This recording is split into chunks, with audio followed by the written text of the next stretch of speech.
कक्ष गणित के क्लास में आप सभी का स्वागत है। कक्षा 12वीं विषय गणित अनिश्चित समाकलन 6/1/2021 दिन बुधवार आप सभी के लिए शुभ मंगलकारी हो। तो अपने को पर क्वेश्चन इस प्रकार से दिया है इंटीग्रेशन।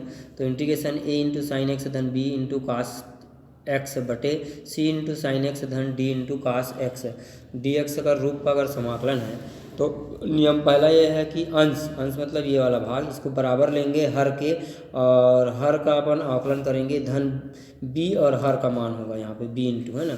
दूसरा नियम में दोनों पक्षों में साइन और कास के गुणांकों की तुलना करके a और b को ज्ञात करेंगे। फिर तीसरा नियम ये कहता है कि a और b का मान रखकर जो प्रमाणिक सूत्र रूप में आता है उसकी सहायता से समाकलन का मूल्यांकन करेंगे। तो 18.13 देखते हैं। इस प्रकार से अपने को क्वेश्चन दिया है। पहला नियम से क्या हो जाएगा, अंश अंश मतलब 3 साइन एक्स धन 2 कास एक्स बराबर ए इंटू हर, सॉरी अंश ए इंटू क्या होगा हर, तो 3 कास एक्स धन 2 साइन एक्स, हर का मान क्या दिया है 3 कास एक्स धन 2 साइन एक्स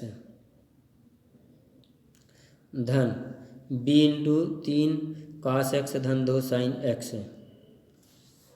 3 कास एक्स धन ये कितना है 3। तो इस प्रकार से 3 साइन एक्स धन 2 कास एक्स, 3 कास एक्स धन 2 साइन एक्स है।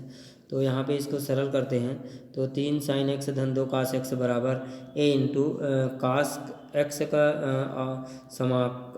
अवकलन क्या हो जाएगा माइनस साइन एक्स, तो माइनस 3 साइन एक्स हो गया धन, और साइन का क्या होगा कास धन 2 कास एक्स धन b 3 कास एक्स धन 2 साइन एक्स। अब इसको अंदर से गुणा करते हैं तो इसको लेके चल रहे हैं अपन बराबर, है ना।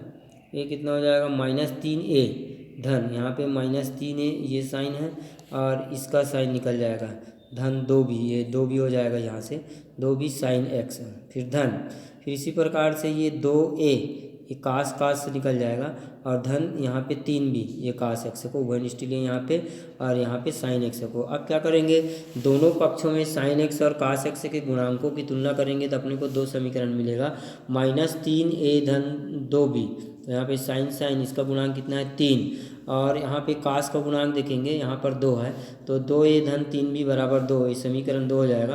अब क्या करेंगे, समीकरण 2 को 2 से गुणा, एक को अपन 2 से गुणा कर रहे हैं और समीकरण 2 को 3 से गुणा करके जोड़ रहे हैं, तो इस प्रकार से हो जाएगा ये। तो क्या मिल जाएगा अपने को 6 6 कट जाएगा धन 4b बराबर, तो 9 और 4 13b बराबर 12 या b बराबर 12/13 हो जाएगा। अब समीकरण 1 में b का मान रखेंगे तो ऋण 3a धन 2 गुणा 12/13 बराबर 3, या ऋण 3a बराबर 3 ऋण कितना हो जाएगा 24/13, तो 13 26 13 तो 39 में 24 घटाएंगे तो कितना बच जाएगा 15/13, a का मान 15/13 और ये हो जाएगा बराबर ऋण 3, ये 3 नीचे आ जाएगा तो कट जाएगा यहाँ से, तो ऋण 5/13 हो जाएगा a का मान। अब इसलिए जो अपने को समाकलन है 3 साइन एक्स धन 2 कास एक्स और 3 कास एक्स धन 2 साइन एक्स डी एक्स बराबर क्या लिख सकते हैं, यहाँ पे इस प्रकार से लिख सकते हैं, ये a का मान है ऋण 5/13, है ना, और ऋण 3 साइन एक्स धन 2 कास एक्स धन b का मान 12/13 हो गया, फिर 3 कास एक्स धन 2 साइन एक्स बटे 3 कास एक्स धन 2 साइन एक्स। ये यहाँ पे जो समीकरण 1 है, ये जो हमें समीकरण 1 है यहाँ पे a b और a का मान रख रहे हैं, ये बराबर ये इतना दिया है इसलिए बराबर ये लिख रहे हैं यहाँ पे। तो समीकरण इसको लिख सकते हैं समीकरण 1 में a और b का मान रखने पर a और b का मान, ठीक है, समीकरण 1 में, तो इस प्रकार से हो जाएगा ये।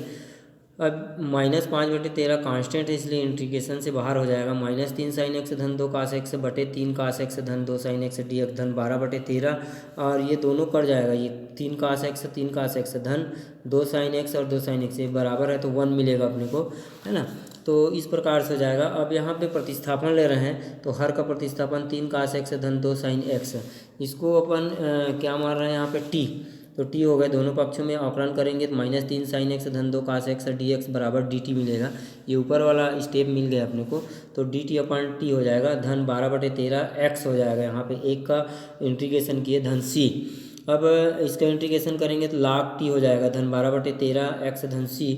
अब t का मान पुनः रख दे रहे हैं यहाँ पे और इसको अपन सामने ले आ रहे हैं, तो कितना हो जाएगा 12/13 x ऋण 5/13 log 3 cos x धन 2 sin x धन मपांग धन c, है ना। तो हमारा आंसर हो गया। आगे देखते हैं इसी में आंशिक भिन्नों द्वारा समाकलन। आंशिक भिन्नों द्वारा समाकलन बुक में दिया है, उस है ना, उसका अध्ययन करेंगे।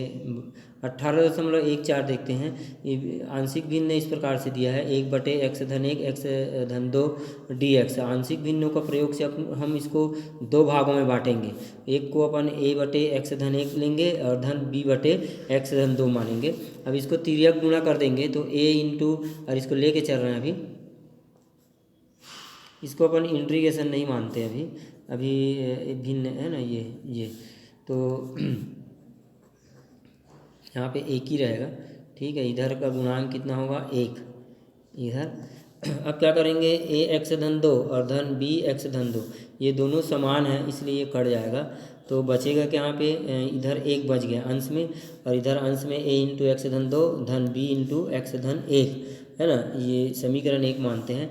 अब जो यहाँ पर जो गुणांक निकला है इसको अपन 0 के बराबर लेंगे। एक बार x धन 1 को 0 के बराबर और एक बार x धन 2 को 0 के बराबर लेंगे, और समीकरण जो 1 माने उसमें मान रखेंगे। तो समीकरण 1 में x धन 1 बराबर 0, तो x बराबर ऋण 1 रखने पर तो इस प्रकार से हो जाएगा यहाँ पे, है ना। तो ऋण 1 और धन 2 धन b, ये ऋण 1 ऋण ये तो 0 हो जाएगा ये। तो यहाँ पे a बराबर 1 मिलेगा, तो 1 है ना। यहाँ पे ये इसका गुणांक कितना है 1 है, तो 1 बराबर 1 धन 0 बराबर a का मान a। और समीकरण 1 में फिर x धन 2 बराबर 0 या x बराबर ऋण 2 रखने पर तो इस प्रकार से हो जाएगा, a ऋण 2 ये तो 0 हो जाएगा, तो a का मान पूरा 0 हो जाएगा, धन b का मान ऋण b हो जाएगा। यहाँ पे इसका गुणांक को तुलना करेंगे तो 1 बराबर 0 ऋण b या b बराबर ऋण 1। अब अपने को भिन्न इस प्रकार से दिया है, आंशिक भिन्न 1/x धन 1 1 धन 2 बराबर। अब यहाँ पे a और b का मान रख रहे हैं, यहाँ पे a और b का मान, है ना। इसको चाहे तो कुछ भी समीकरण मान सकते हैं, इसको c समीकरण मान सकते हैं। c समीकरण में अपन a और b का मान रख रहे हैं यहाँ पे, तो 1 और b का मान ऋण 1 है तो ऋण हो जाएगा ये। अब a और b का मान रख रहे हैं ना समीकरण c में, है ना, समीकरण सी में मान रख रहे हैं, तो इस प्रकार से हो जाएगा। अब दोनों पक्षों में इंटीग्रेशन ले लेते हैं, तो 1/x धन 1 x धन 2 dx बराबर dx है x धन 1 ऋण इंटीग्रेशन 1/x धन 2 dx। अब इसका लाग हो जाएगा, लाग मपांक x धन 1 मपांक ऋण लाग x धन 2 मपांक धन c।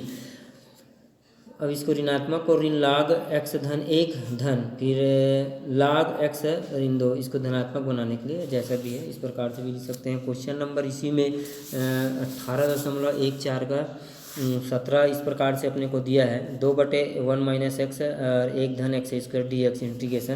तो इसको अपन इंटीग्रेशन नहीं ले रहे हैं, तो ये भी भिन्न दो ये अलग इस प्रकार के भिन्न में टूटेगा। इसमें 2/1 ऋण x है 1 धन x स्क्वायर। जब अपने को यहाँ पे x का स्क्वायर होता है तो भिन्न a का गुणांक क्या है, एक गुणांक कितना है, तो ये a बटे कितना हो जाएगा 1 - x है, ये इसका गुणांक। और यहाँ पे जब ये अगर वर्ग में दिया है या धन रहा है ऋण रहा है तो इस प्रकार से हो जाएगा bx धन c बटे 1 धन x स्क्वायर, है ना। ये बुक में दिया है, इसको आप देख सकते हो। आंशिक भिन्न दो भिन्नों में किस प्रकार से टूटेगा, फिर तिर्यक गुणा हो जाएगा, तो a इंटू इसको लेके चलेंगे अपन, है ना। a इंटू 1 धन x स्क्वायर धन bx धन c और इंटू 1 - x बटे 1 - x 1 + x स्क्वायर, ये दोनों समान है इसलिए ये दोनों कट जाएगा, है ना। अब इधर कितना है 2 बराबर a इंटू 1 धन x स्क्वायर धन bx धन c इंटू 1 - x। अब इन दोनों कोष्टक को सरल करेंगे तो a धन ax स्क्वायर हो जाएगा धन bx - bx स्क्वायर धन c ऋण cx हो जाएगा।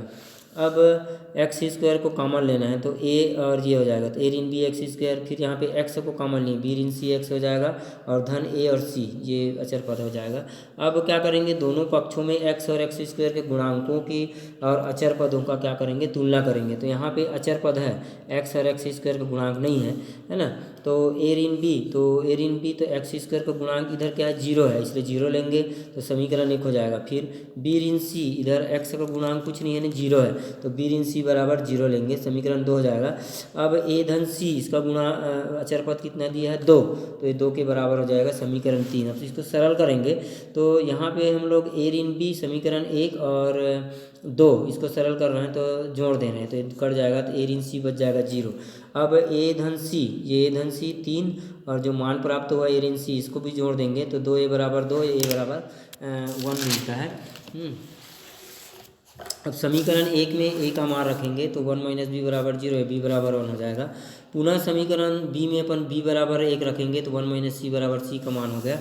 तो ए बी और सी तीनों का मान 1 1 प्राप्त होता है, इसलिए अपन इंटीग्रेशन लगा देंगे। अब 2 1 minus X 1 plus X square D X बराबर integration 1/1 minus X D X धन इंटीग्रेशन एक्स धन 1 और 1 धन एक्स स्क्वायर। अब फिर इसको अलग अलग भिन्नों में तोड़ लेंगे, इसको लेके चलेंगे और इसको भी लेके चलेंगे, बराबर है क्या हो जाएगा, integration 1/1 minus X D X धन इसको x/1 plus X square D x integration धन, फिर ये 1 कितना हो जाएगा, इसको भिन्नों में तोड़ रहे हैं अलग अलग, तो ये कितना हो जाएगा 1/1 प्लस एक्स स्क्वायर।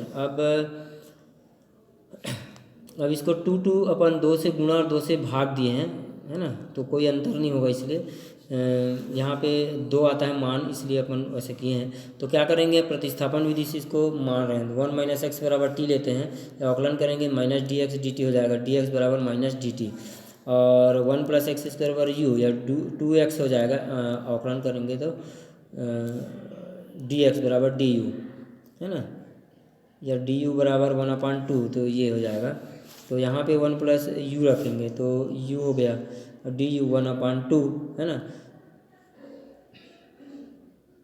ठीक है, 2x ही आ गया धन, फिर ये बराबर टी ये सूत्र है, तो इसका इंटीग्रेशन क्या होता है, tan इनवर्स एक्स धन सी, और इसका कितना हो जाएगा 1/2 लाग यू, और इसका क्या हो जाएगा माइनस लाग टी या माइनस लाग, अब टी का मान रख देंगे 1 माइनस एक्स में पाँच धन 1/2, फिर लाग 1 प्लस एक्स स्क्वायर, टी का मान यू का मान यू बराबर माने 1 प्लस एक्स स्क्वायर धन tan इनवर्स एक्स धन सी।